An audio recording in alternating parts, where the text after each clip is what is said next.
இன்று மார்ச் மாதம் 2ஆம் தேதி உலக வரலாற்றில் கருப்பு பக்கங்களில் எழுதப்படும் ஒரு நாள்.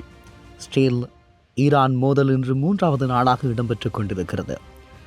இப்போது இரு நாடுகளுக்கும் இடையிலான போர் மட்டுமல்ல, இது உலக வல்லரசுகளின் நேரடி மோதலாக மாறியுள்ளது. ஸ்டேல் பிரதமர் அலுவலகம் மீது ஏவுகணை விழுந்தனவா? நெதன்யாகுவின் நிலை என்ன? ஈரானின் கையில் இருக்கும் அந்த புழுதை கொண்டு உலகையை அழிக்குமா? பிரிட்டனும் பிரான்சும் ஏன் போரில் குதித்தன? இது போன்ற முழுமையான நிறைய கேள்விகளுக்கான பதில் தேட வேண்டியிருக்கிறது. உண்மையில் தாக்குதல் நடந்த விதம் தொடர்பாக பார்க்கிற போது இன்று அதிகாலை ஈரானின் IRGC ஏவிய ஹேப்பர் ஏவுகணைகள் ஜெருசலேமின் இதய பகுதியை தாக்கின. பிரதமர் அலுவலகத்திற்கு மிக அருகில் விழுந்த ஏவுகணைகளால் அந்த பகுதியை புகைமண்டலமாக காட்சியளிக்கிறது. சமூக வலைத்தளங்களில் அவர் கொல்லப்பட்டதாக வதந்திகள் பரவின. ஆனால் உண்மை என்னவென்றால், நெதன்யாகு அதிநவீன பதுங்கு குழியில் பாதுகாப்பாக இருக்கிறார் என அங்கிருந்து கிடைக்கின்ற தகவல்கள் கிடைக்கிறது. அங்கிருந்து ஆபரேஷன் ரோரிங் லயன் மூலமாக ஈரானை திருப்பி தாக்க உத்தரவிட்டிருப்பதாக அந்த தரவுகள் குறிப்பிடப்படுகிறது. ஸ்டேலின் வான் பாதுகாப்பு வலயமான அயர்ன் டோம் முதன்முறையாக ஈரானின் 10வது அலை தாக்குதலில் திணறியிருக்கிறது என்பதை நீங்கள் அறிவீர்களா? இதை தாண்டி ஈரானிடம் இருக்கக்கூடிய ஒரு ரகசியமான ஆயுதம் தொடர்பாகத்தான் சற்று விரிவாக நாங்கள் பார்க்க போகிறோம். புழுதிக்குண்டு என்றால் என்ன? இது அணு ஆயுதத்தை விட பயங்கரமானது. சாதாரண வெடிமருந்துகளுடன் கதிரியக்க பொருட்களை கலந்து வெடிக்கச் செய்வது. இது வெடித்தால் ரத்தம் சிந்த தேவையில்லை. அந்த நகரமே கதிரியக்க புழுதியால் மூடப்படும். அடுத்த 50 ஆண்டுகளுக்கு அங்கு யாரும் வாழ முடியாது. ஸ்டேலங்களை தாக்கினால் டெல்லவிவ் நகரை ஒரு புழுதி பாலைவனமாக மாற்றுவோம் என ஈரான் எச்சரித்துள்ளது. இதுதான் அமெரிக்காவை இன்று நடுங்க வைத்திருக்கும் ஒரு விடயம் கூட. இந்த நேரத்திலேதான் சைப்ரஸில் உள்ள தளத்திலே கிளம்பி இருக்கக்கூடிய பிரிட்டன் போர் விமானங்கள் ஸ்டேலை நோக்கி வந்து ஈரானிய ட்ரோன்களின் நடுவானிலேயே சிதறடித்தன. இது ஒரு தற்காப்பு போர் என்று பிரிட்டன் கூறினாலும் ஈரானின் பார்வையில் இது நேரடி தாக்குதலாகும். ஏன் நேரடி போரிலே பிரான்சும் பிரிட்டனும் குதிக்க இருக்கிறது என்ற கேள்விக்கான பதிலாக இவை அமையும். பிரான்சின் ராஃபேல் வேட்டை. ஜோர்டான் வான்பரப்பில் பிரான்ஸ் விமானங்கள் ரோந்து பணிகளில் ஈடுபட்டுள்ளன. ஈரானில் ஏவுகணைகளை சுட்டு வீழ்த்தி ஸ்டேலுக்கு பாதுகாப்பு கவசமாக நிற்கின்றன. அதே நேரம் நாங்கள் தயாராக இருக்கிறோம் என்ற அறிவிப்பு வெளியாக இருக்கிறது. சுமார் 3.5 லட்சம் நேட்டோ வீரர்கள் எந்த நேரமும் ஈரானுக்குள் நுழைய தயாராக எல்லையில் காத்திருக்கிறார்கள். சீனாவின் கடுங்கோபம், உலகிற்கு விடுக்கப்பட்டிருக்கின்ற எச்சரிக்கை, இவையெல்லாம் மிகப்பெரிய பேசுபொருளாக மாறியிருக்கிறது. காரணம், ஒரு புறமாக பிரித்தானியாவும் பிரான்சும் யுத்தத்துக்குள் நுழைய தயாராகிற போது தெஹ்ரானில் நடந்த அமெரிக்க ஸ்டேல் வான்வழி தாக்குதலில் ஒரு சீன பிரஜை கொல்லப்பட்டிருக்கிறார். இது டிராகன் நாட்டை கடும் கோபத்திற்குள்ளாக்கி இருக்கிறது. உடனே யுத்தத்தை நிறுத்திவிட்டு பேச்சுவார்த்தைக்கு வாருங்கள், இல்லை என்றால் அழிவுதான் முடிவு என சீனா அதிரடியான ஒரு அறிவுறுத்தலை விடுத்திருக்கிறது.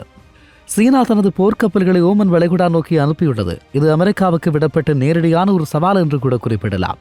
இப்படியாக பார்க்கிற போது மிக முக்கியமாக உலகம் அஞ்சுகின்ற இன்னும் ஒரு விடயம், ஹார்மூஸ் ஜலசந்தி மூடப்பட்டால் பெட்ரோல் விலை லிட்டருக்கு 500 ரூபாயை தாண்டும் என உலக பொருளாதாரம் அதில் பாதாளத்திற்கு செல்லும் என பலரும் நம்புகிறார்கள். ஒரு பக்கம் அமெரிக்கா, ஸ்டேல், பிரிட்டன், பிரான்ஸ், மறுபக்கம் ஈரான், ரஷ்யா, சீனா, இப்படி உலகம் 2 துருவங்களாக பிரிந்துவிட்டது. இது 3ஆம் உலகப் போரின் ஆரம்ப புள்ளி என்பதில் எந்த சந்தேகமும் இருக்க வாய்ப்பில்லை. உண்மையிலேயே நீங்கள் ஒவ்வொருவரும் கேட்டுக்கொண்டிருக்கக்கூடியவர்கள், சீனா சொன்னது போல பேச்சுவார்த்தை நடக்குமா அல்லது அழிவுதான் மிஞ்சுமா என்பதை நீங்களே உங்கள் கருத்துக்களாக பதிவிடுங்கள். இப்படியாக உலக நாடுகள் முந்திக் கொண்டிருக்கக்கூடிய நிலையில் ஈரானிடம் இருக்கும் ஒரு பயங்கரமான ஆயுதம் தொடர்பாக ஆரம்பத்தில் பேசியிருந்தோம்.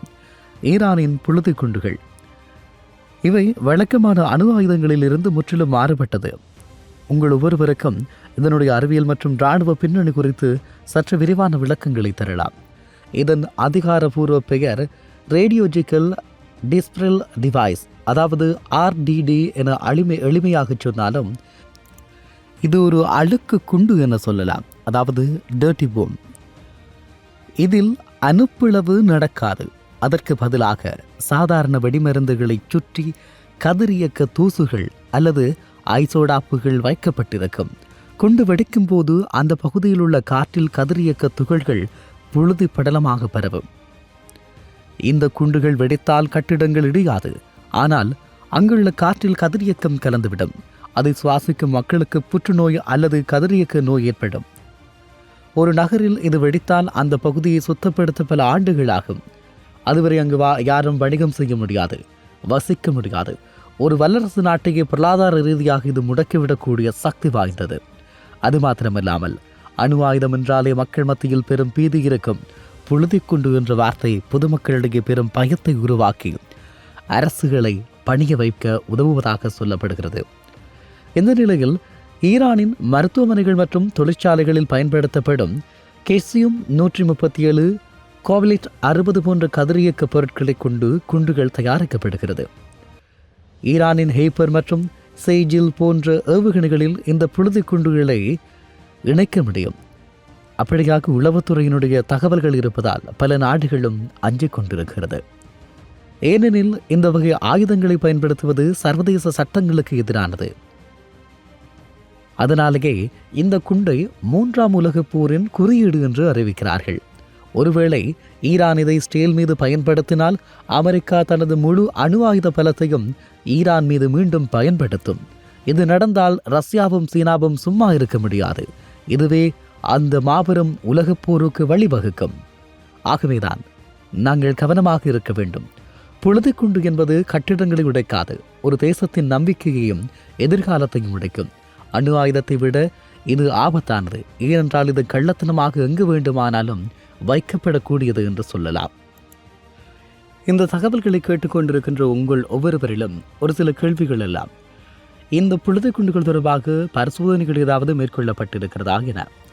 ஈரான் அதிகாரபூர்வமாக நாங்கள் புழுதிக்குண்டு பரிசோதனை செய்தோம் என்று ஒருபோதும் அறிவிக்காது.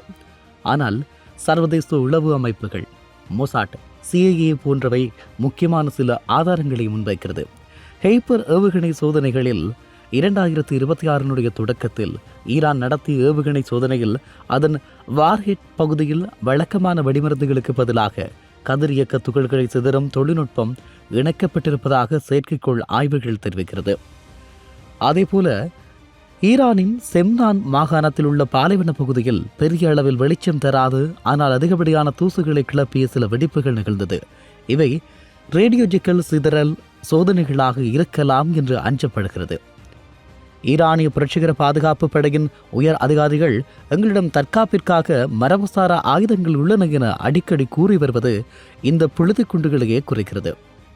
ஆகவே இப்படியான ஒரு நிலைமையில் சில முக்கியமான விடயங்கள் சொல்லப்பட வேண்டியதாக இருக்கிறது.